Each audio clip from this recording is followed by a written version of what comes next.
शुभ सन्ध्या। सधैँको साँझ जस्तै आज पनि म फेरि एउटा अर्थशास्त्रको रोचक विषयवस्तु लिएर तपाईहरु समक्ष उपस्थित भएको छु। आशा छ तपाईहरु यो भिडियो हेरेर अन्तिमसम्म हेरेर यसबाट चाहिँ लाभ प्राप्त गर्नुहुनेछ। आजको विषयवस्तु रहेको छ विदेशी विनिमय, डलर, भारतीय रुपियाँ र नेपाली रुपियाँ बीचको सम्बन्ध के हो। यही हो विदेशी विनिमय।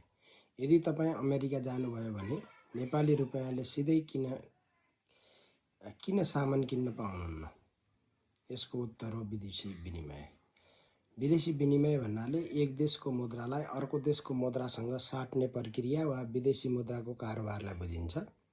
उदाहरणका लागि यदि नेपाली विद्यार्थी अमेरिका पढ्न जान्छ भने उसलाई नेपाली रुपियाँलाई अमेरिकी डलरमा साट्नुपर्छ। यही प्रक्रिया विदेशी विनिमय हो।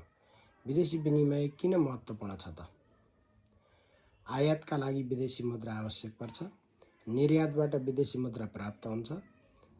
वैदेशिक रोजगारीबाट आएको विप्रेषण विदेशी विनिमयको प्रमुख स्रोत हो। पर्यटन र विदेशी लगानीबाट पनि विदेशी मुद्रा भित्रिन्छ। देशको अन्तर्राष्ट्रिय व्यापार र भुक्तान सन्तुलनलाई सहज बनाउँछ। तपाईले सम्झनु पर्ने महत्त्वपूर्ण टिप्स: एक देशको मुद्रा अर्को देशको मुद्रासँग साट्ने प्रक्रिया नै विदेशी विनिमय हो। डलर, युरो, भारतीय रुपियाँ आदि बराबर विदेशी मुद्रा।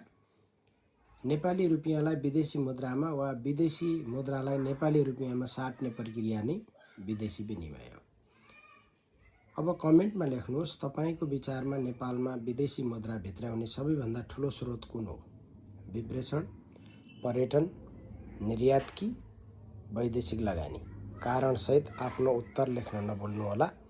यस्ता अर्थशास्त्रका छोटा अनि रोचक र भरपर्दा भिडियोहरू हेर्नका लागि यो पेजलाई फलो गर्न, लाइक गर्न, शेयर गर्न र आवश्यक कमेन्टहरू चाहिँ लेख्न नभुल्नुहोला।